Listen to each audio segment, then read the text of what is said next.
This is Bloomberg Law with June Grasso from Bloomberg Radio. 3 United States senators. We're opening up Pandora's box.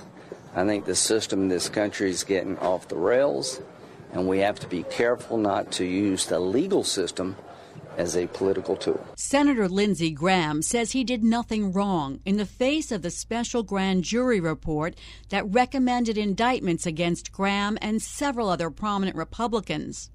The special purpose Atlanta grand jury investigated 2020 election meddling for more than 2 years, hearing testimony from 75 witnesses. And in the report made public on Friday, it recommended indictments against twice as many people as the 19 ultimately charged by Fulton County prosecutor Fannie Willis in her racketeering case. Joining me is former federal prosecutor Jimmy Gurulé, a professor at Notre Dame Law School. Jimmy, 13 grand jurors voted to indict Graham while 7 voted not to. The vote was 17-4 to indict former Georgia Senator David Perdue and 14-6 to indict former Georgia Senator Kelly Loeffler. What does it tell you that the DA decided not to indict them? Well, I think the fact that there were a substantial number of members of the grand jury in each of these 3 cases that voted no raised the possibility that there could be reasonable doubt if criminal charges were brought against these 3 senators, if they went to trial, that members of the trial jury might likewise agree that there was insufficient evidence to prosecute. And when we're talking about a trial jury, all you need is one holdout, one no. And so the prosecutor, in this case, deciding to not bring criminal charges with respect to some of the individuals that were under investigation. Can this information help either the defense or the prosecution, either at trial or? I don't know that it does. I think from a broader perspective, there are a couple of interesting takeaways for me. I mean, first of all, the fact that as many as 13 members of the special grand jury believe that Senator Graham had engaged in criminal conduct specifically to influence the outcome of the presidential election on its face is very disturbing. I mean, very disturbing. And then, again, several members of the special grand jury reached a similar result with respect to these 2 other Georgia senators. And then for me, one other aspect of this is that 3 other individuals that, again, there were grand jurors that wanted to indict, ultimately they were not indicted, were lawyers. And we got Boris Epstein, Cleta Mitchell, Lynn Wood. These are lawyers, and this is in addition to the Fulton County indictment that has charged 19 individuals, 8 of which were lawyers. And so as a lawyer and a law professor, this is very disturbing that we have lawyers that are involved, directly, indirectly, implicated directly, indirectly in criminal activity involving overturning a presidential election. I mean, it's just, it's an embarrassment. It's shameful for the legal profession. And in the meantime, the clock is ticking toward the trial date of at least 2 of those attorneys in the Georgia RICO case against Donald Trump and 18 accused co-conspirators for allegedly trying to overturn the results of the 2020 presidential elections. And defendants Kenneth Chesbrough and Sidney Powell asked for a speedy trial, but not together. But on Wednesday, the trial judge, Scott McAfee, ruled that they would be tried together. So based on what's been presented today, I'm not finding the severance from Mr. Chesbrough or Powell is necessary to achieve a fair determination of the guilt or innocence for either defendant in this case. Jimmy, the prosecutors say there'll be testimony from 150 witnesses, and they want all 19 defendants tried together, and that it will take about 4 months. The judge said more like twice that. You've tried RICO cases. What do you think? It's hard to imagine a case involving the testimony from 150 witnesses could be conducted in that short period of time. And the principal concern is not simply the number of witnesses, that's a major concern, but the fact that you have 19 defendants that are going to have the opportunity to cross-examine each and every one of those witnesses. So every time the state puts on a witness, they conduct their direct examination. Then when it gets to cross-examination, conceivably 19 defense lawyers would have questions to ask of that witness. And that could take days, weeks even to complete that process. And then if there's a redirect, again, on recross, 19 defense lawyers have an opportunity to recross the same witness now once again. And so it seems almost unmanageable to me as to how a trial of that magnitude with that many defense lawyers, with that many defendants in the courtroom is going to function in any efficient way. Fani Willis, in the teacher's case, tried 12 defendants. So how does the judge decide what number is reasonable? It's difficult. It's a difficult decision. And I found rather curious the argument that both Kenneth Chesbrough and Sidney Powell, their lawyers, have been making, which is something along the lines of, well, my client doesn't know Sidney Powell, and my client wasn't involved in the activities that Sidney Powell was allegedly involved in. Well, that doesn't matter. My response to that is, so what? Because the law on conspiracy is clear that each co-conspirator, it's not required that each co-conspirator know the identity of every other co-conspirator in the conspiracy, nor is it required that each conspirator know all of the details of the conspiracy. It's enough that the conspirator agreed with someone else or others to commit to the objective and the purpose and the goal of the conspiracy. And then that's a conspiracy. That becomes a crime in and of itself. And then the rule is that all of the overt acts in furtherance of the conspiracy, no matter who commits them, are attributable and applicable to every other member of the conspiracy. And so it just isn't a good legal argument that they don't know one another and they didn't work together in the conspiracy. It's not a justification for severing the defendants. I think the stronger argument is this case is so massive, the evidence is going to be so confusing, so overwhelming, that it's going to be difficult for the jurors to compartmentalize it all. But even then, the counter-argument is, well, even if you try them separately, the argument's going to be they're part of the conspiracy, and therefore the prosecutor is going to argue that this evidence of other overt acts and other crimes committed by other members of the conspiracy, that's relevant, and it's admissible against every other member of the conspiracy. Therefore, it's relevant, and we should be able to present it at the trial, even if it's only a trial of two defendants, Chesbrough and Sidney Powell. So prosecutors said they expected to put on the same lengthy case against any of the defendants who were tried separately.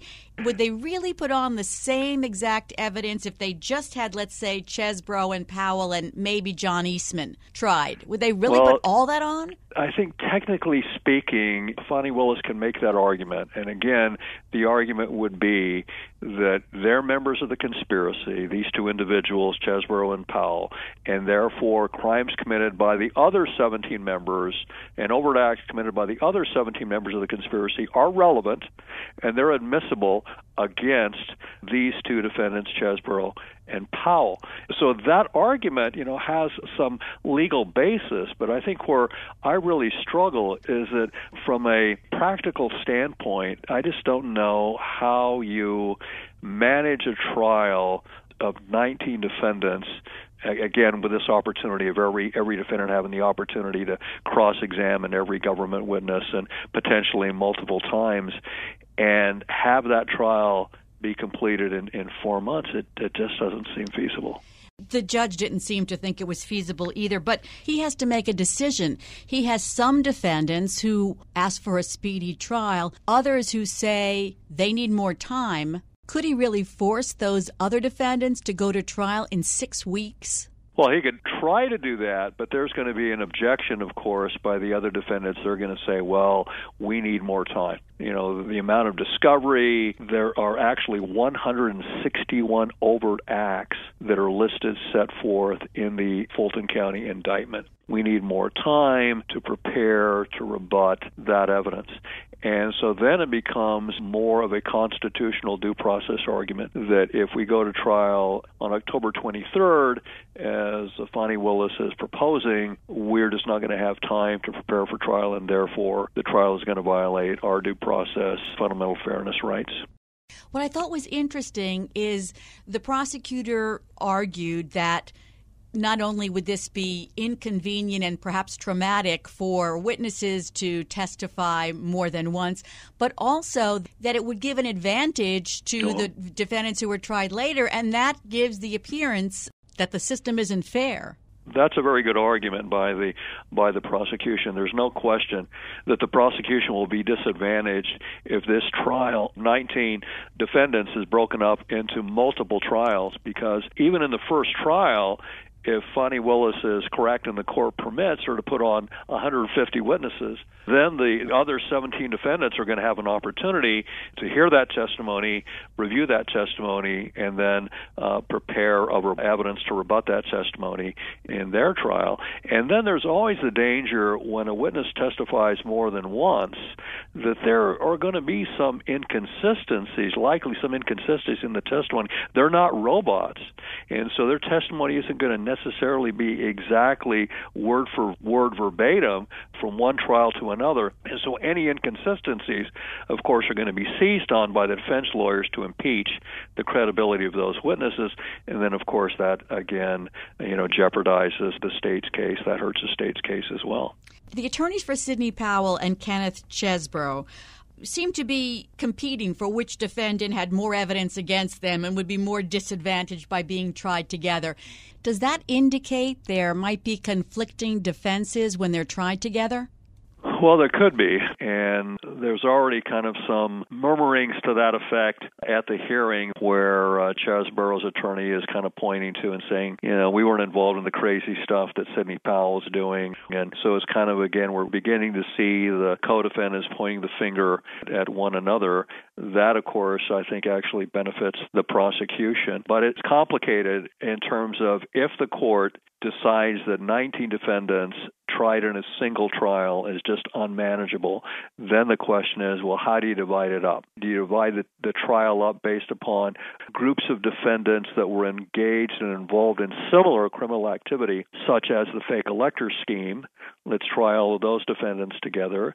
And then with respect to other defendants that were involved in other kind of unique aspects of the subplots of the broader conspiracy, we'll try them separately. It could very well fall along those lines. So at the end of the day, well, certainly we know it's not going to be a single trial because Chesbrough and Powell are going to be tried separately. But with respect to the remaining 17 defendants, I think it's conceivable that they could be divided up by the court based upon kind of their criminal activity that's similar in kind, and that could result in maybe 2 or 3 additional separate trials.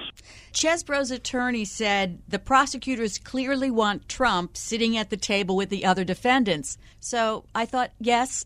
Yeah. So what? Yeah, so, yeah, exactly. So that's not unusual. I mean, in any conspiracy, you certainly want the head of the criminal enterprise, at the table. I mean, you want all of the defendants that were involved in the criminal enterprise to be at the table. The practical reality is, though, at some point it just becomes unwieldy and unmanageable if the scope of the conspiracy is so broad and encompasses so many participants, so many co-conspirators, as this particular enterprise does, that it just becomes unwieldy and unmanageable to have them tried in a single criminal trial. Do you think the judge was right in refusing to sever Powell and Chesborough's trials? Yeah, I think so. I don't think that there's a compelling due process argument that if you try the two of them together, that somehow that's going to violate the due process rights of Chesbrough and Powell. And the court said so much. The court on the record made that point. He just was not convinced that it would be unfair to try the two of them together. So I think that decision and that ruling is a sound ruling. What I'm waiting to see is what he decides. I think he gave Fani Willis, the prosecutor, until Tuesday to file some additional materials and arguments on having all of the defendants tried together on October 23. I think he's probably going to reject that argument, and then the question is, how is he going to divide up the rest of the defendants? And I think it's likely going to be 2 or 3 additional separate trials. Thanks so much, Jimmy. That's Professor Jimmy Gurulé of Notre Dame Law School. And that's it for this edition of the Bloomberg Law Show. Remember, you can always get the latest legal news on our Bloomberg Law podcast. You can find them on Apple Podcasts, Spotify, and at www.bloomberg.com/podcast/law. And remember to tune into the Bloomberg Law Show every weeknight at 10 p.m. Wall Street time. I'm June Grasso, and you're listening to Bloomberg.